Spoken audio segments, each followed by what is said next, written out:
So as you all know, over half of the adult literacy learners in the US are English language learners, and that is directly relevant to the advancements in generative AI and the development of what are called large language models because they're really good at language that sounds natural.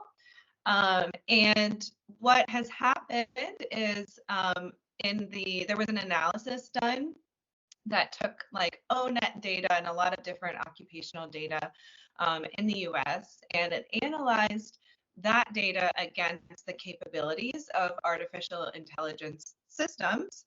And it's called the AIOE, the AI Occupational Exposure Analysis. Prior to large language modeling, educators in general, there were just a few educational roles in the top 20 of those occupations that were particularly exposed to AI. Exposed not being displaced, but just that there is overlap between what we do in our occupation and what AI can do. So basically that changed a lot after language modeling, the recent advancements in language modeling. So you've probably heard of ChatGPT, and ChatGPT is built on something called a large language model. After the introduction, or we should say the advancements in language modeling that happened around the time of ChatGPT being released, they reanalyzed that AI occupational exposure metric, and a lot of educational roles shot up into that top 20. In fact, now the majority of those are educational roles. In particular, ranking 2 and 3 in the AI occupational exposure analysis are English language educators and foreign language educators. And so I mentioned all of this to say that anyone working in literacy or in language education, it's particularly incumbent upon us to be what we call at World Ed digitally resilient, and to be able to thoughtfully and strategically adapt to this new landscape that language modeling and other advancements in AI has introduced. Hi Anna, good to see you. Hi Frederico. In addition to that digital resilience, at World Ed, we are focused on the digital equity component of AI. There's a saying that people like to use. It's AI won't replace you, but someone who knows how to use it will.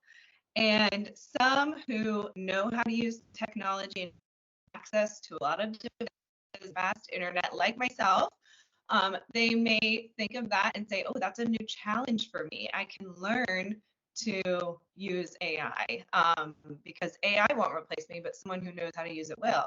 Well, I'll learn to use it.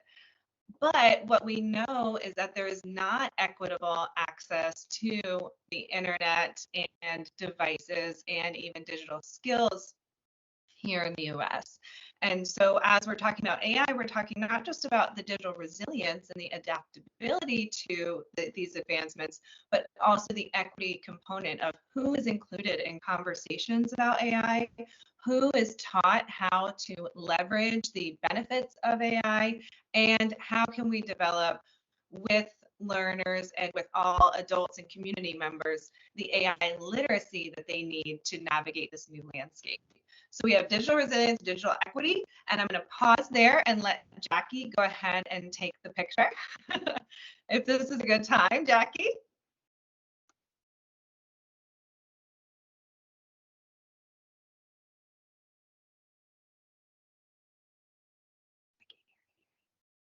Oh, I can't hear you. Can you hear me? Sorry.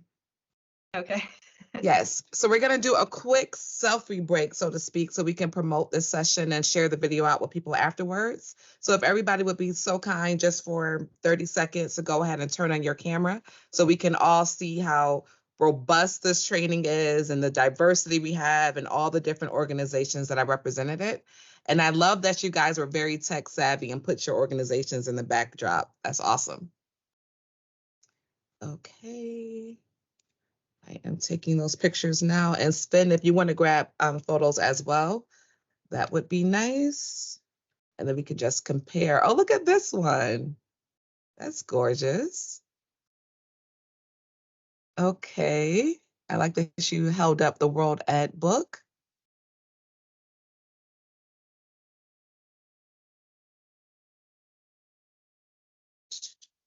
And we're going to take one more. Thank you guys for your patience. And in the interim, we are working on allowing the screen sharing. Rachel, we couldn't open the file that you sent. So we're still working on some things in the back end. And Federico said that many cameras are still not accessible. So let's just take 30 seconds here to get everybody those permissions, and then we can continue to allow the screen sharing, which will make it more dynamic. You guys can see visuals to what Rachel was saying. Thank you all for your patience. And I am working on Teams sharing permission. Rachel, you got a coaching for Teams?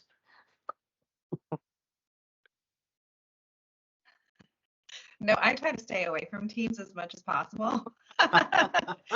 That's one area where I'm not digitally resilient. I'm digitally resistant. No, I'm just kidding. I wish I could coach you. I think if if you're able to go to the participants and promote me to an organizer, like a panelist, then yeah, it'll automatically give me the permission. That's what I'm trying to check it out. So let me continue, and I'm going to do my best here to get you connected because we couldn't open the file. But you know, if you guys, I know we had poll questions when you registered about what questions you had concerning AI. And if you want to ask some of those questions right now while we deal with our technical difficulty of sharing, that would definitely start the engagement process. So if you don't mind doing that, ask away, Rachel, if you don't mind some impromptu. Yeah. What questions do we have? This is what people like the most anyway. It's just what they came for. So I'm going to open up the chat and see any questions. You know, Jackie, I can also download the slides as PDF and see if I can email them to you that way while we're waiting on questions. So I'll do that over here on my other machine. Okay. I love that AI question. As a personal assistant? Yeah, that's a great one. Alba, I would recommend first, there's a few things I recommend to people. Number one is to think about just what you want to try out and to try something, try anything. So most people are familiar with ChatGPT. That's a great place to start if you want to start there. There is also a website that I can share with you right now where you can try the power of a chatbot or a large language model without setting up an account. So if you're feeling a little hesitant about having an account, this site here is a place where you can just enter prompts and interact without an account, and it uses open source large language models. So I just put the link to that in the chat. So I think first just try something that will give you a sense of what these new apps that use generative AI are capable of. I'd say number two is to talk to someone else who is using it and see how they are using it. Maybe someone in a similar role, so you know their use cases. We've published through the EdTech Center something called the Open Prompt Book. I'll put that in the chat too.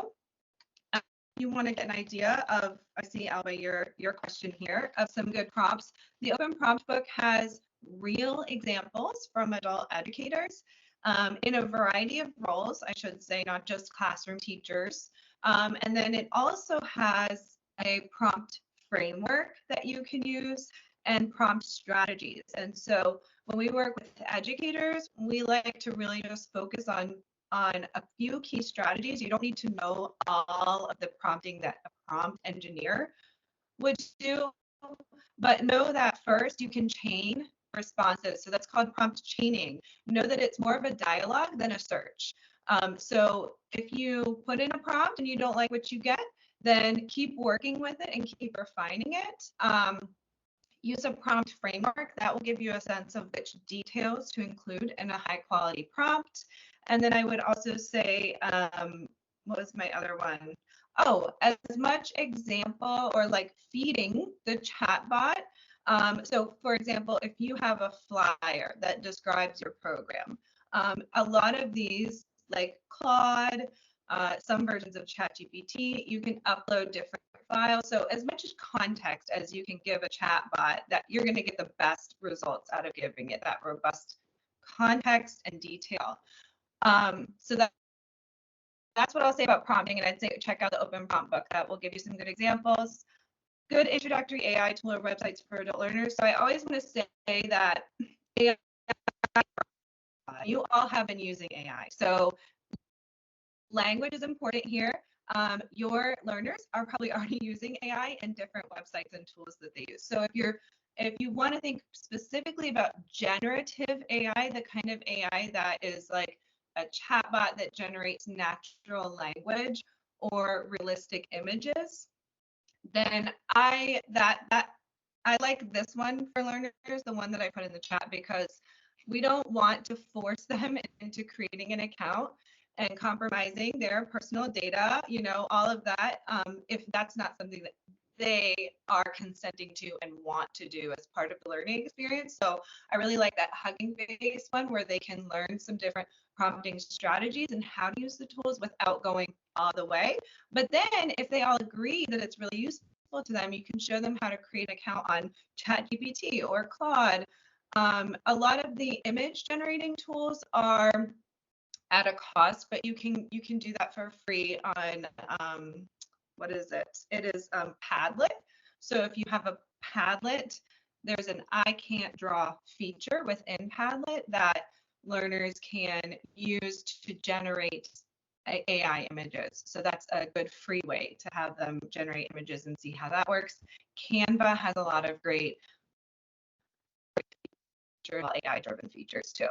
And I have a whole list of these. I'll share the link to that list in a second once I get to another question here. Okay, how can AI be beneficial to an understaffed department?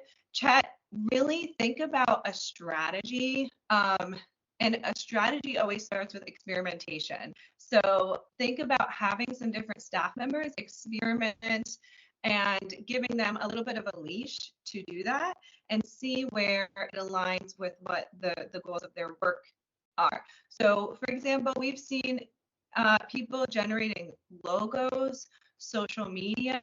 It can really be a great way to market what you're doing and recruit people. You can use it for translation, but really the use cases are so broad that it's best to think about what are the functions of our department, where do we need help, and then go and research that and see how AI can help you with that, because it's really how it can help you is quite broad, but you should have some kind of strategy of how you're going to implement it as a team. Okay, what role does AI play in identifying skills gaps and facilitating lifelong learning opportunities for employees? I wouldn't say AI plays much of a role in identifying skills gaps right now, honestly, because it's not, or at least generative AI, it's not well enough integrated into other tools that we're using to say that it's going to really provide that level of expertise. What you can do right now is introduce generative AI tools with employees and help them develop their AI literacy and look for tools that will cater to the exact needs that you're looking for. So it also depends on what kind of what area you're working in. I could make some recommendations, but I would hesitate to unless I know kind of who the employees are. Older adults are reluctant. So absolutely, I work with educators who are very reluctant to use AI. The best thing I think you can do in that is to take an educational approach. So it's not hype. It's not let's all use this, use this, use this. Here's a tool, use this. It's education. So giving them a sense that you are being balanced in your approach and saying, you're right, these are the pitfalls. it's not all great and flowery, but I had an English teacher who said everything can be a weapon, a tool, or a toy. And so I think just giving that framing of, yes, we could use it in bad ways, and there are pitfalls because it is just technology. It's not a perfect solution to everything, but it can be a tool, and it can help us in a few specific ways. And here's how. I think just giving that balanced approach helps put people at ease about all the hype that they hear. Some of the best prompts, Alba, these are changing as the models change, like prompt hacks. Also, like one day it might be really effective to offer ChatGPT a $10 tip, and it will suddenly become a better performer for you.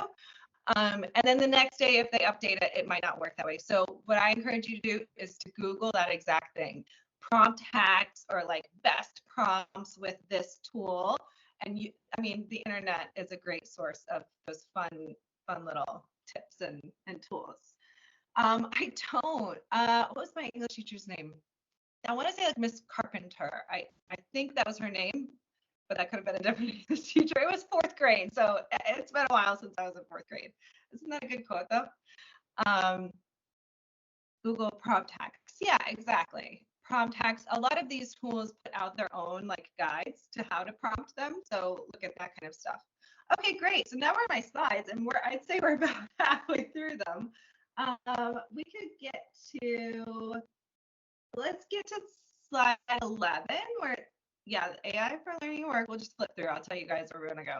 WorldEd.org, I already talked about. We're global. We work with adult literacy in the US. You can go through these. And yeah, and we know that digital skills is a big area of need. We also know that this population is complex and that a lot of them are language learners. We can flip through that. This is what I was talking about, that AI occupational exposure chart. So you guys, if you want to see that, when we share the PDF, you can click on that link to the source and check out that. And then this was that quote, AI won't replace you, but someone who knows how to use it will. And that is imperative to ensure that all learners have voice and choice, all employees, in how they use AI. Okay, so we can go forward on that. And we can skip that crazy lady. I do like to talk about this, that AI started with a concept and a question, and it still is just a concept and a question. So when we think about artificial intelligence as a whole, it started with this question of, can machines think like humans? That was the question that was undetermined at the time. And it also started around a lot of mythology. So there were these automatons in Greek mythology that were these machines that were in the shape of a human. That's very, very early AI history. This picture, the big one you're seeing here, is called the Mechanical Turk from the 18th century. And this was put out on display as kind of like a public showcase of this machine that could beat you at chess. Well, later down the road, Edgar Allan Poe exposed the Mechanical Turk as being a fraud because there was a human sitting in the box playing chess using magnets to move the pieces around. So I like to start with that as an example. We can still think of AI in that way today, where we might think, oh, it's all magical and amazing. Really, at the core of it are humans who develop these systems. And so it's always important to think about that human component. And just like humans, it can be flawed. It's not a one size fits all. Okay, we can go forward. And we continue to have this kind of mystic sense of AI even today. A lot of AI features that you see being built into like Gmail or Canva, they have these magical sparkles and magic wands. This kind of mysticism around AI still persists, and it's really important to demystify AI and to talk about what it really is so that we can develop a realistic AI literacy collectively. Can you go forward on that? So some ways that AI is even just in our phone. When we talk about big AI, recommendations in Netflix or social media, those are called recommender systems, and that's AI. Facial recognition is artificial intelligence. So if you're in your photos and you see it asking you to name a person, that's AI. In our Apple Music apps, if you're an Apple user, there's a karaoke feature with those magical sparkles that will take the singer out of the song so that you can do karaoke on your phone. This last one is an actual educational tool. It's called Socratic. It's developed by Google. And Socratic, I'll spell it in the chat because people are always like, what was that one? What was that one? You can take a picture of a textbook, a term or a question in a textbook, and Socratic will use AI to generate recommendations for how to learn more about that topic. So that's image recognition AI. You can go forward. And so, like I said, it's important to acknowledge AI is big, AI is cross-cutting, AI has a lot of philosophy and question and theory involved. It also has a lot of math and statistics involved. And so important to recognize when we're talking about AI today, we're talking about the newer capabilities of AI. We're talking about generative AI. And generative AI has caused us to go back to our definition of AI and revise it. So that's another thing I like to tell people. If you feel like you don't know how to define AI, that's okay. It's an evolving definition, and a lot of people feel that way. This is the OECD. They just updated their definition of AI because of the advancements in generative AI. I won't read it, but it's just key to know that AI is big. Generative AI is a specific application of machine learning, and it's okay to not have a definition of AI set in stone or to feel like you're not sure exactly what it is. Okay, advance.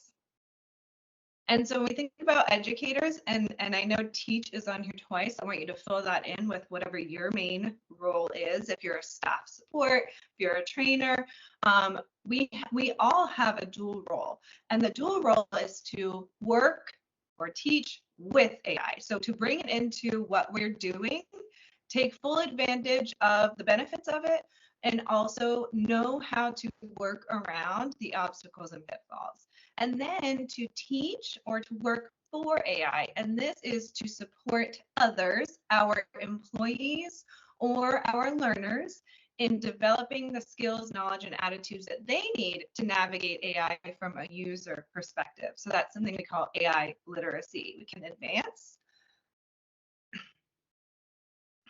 So when we talk about teaching with generative AI, you can go forward. I'm going to try to speed through these so we can get questions at the end. You may recall during the pandemic, the adoption of a massive amount of EdTech tools or workforce productivity tools. And some people have referred to that as the EdTech tragedy, because what happened was we didn't have a clear strategy for implementing these tools. We were adopting a million things at a time.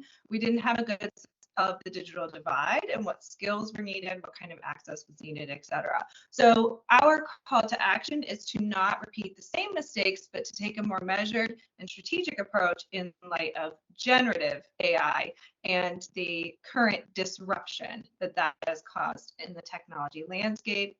We can go forward. Oh, I forgot I made these guys spin, and yeah, okay.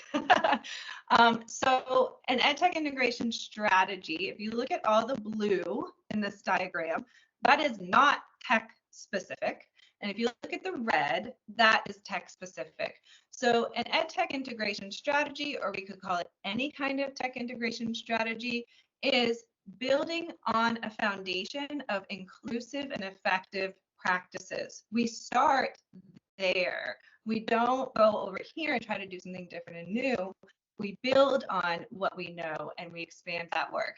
We look for an obstacle or an opportunity where technology makes sense. So what are the challenges that we have that technology could solve? Or there may be other solutions. And what are the opportunities that technology or other solutions could offer? Then we explore solutions, and when we're exploring solutions, we're still in the blue zone. So we don't, when we explore solutions, we can look at human solutions to our problems, systematic solutions, or technological solutions. So we have to think about what's the obstacle we're struggling with, or what's the opportunity that we see for the future. What range of solutions are there? And if it's a technological solution, then we get into the red zone of evaluating the tools that we use, engaging with them, and continuously reflecting and refining on that process. So it's an iterative process of going back to the drawing board with the tech that we integrate. Next. Oh, yes, so builds on a strong foundation, it meets a need, and it is an ongoing iterative process. I forgot I had those. Let's keep going.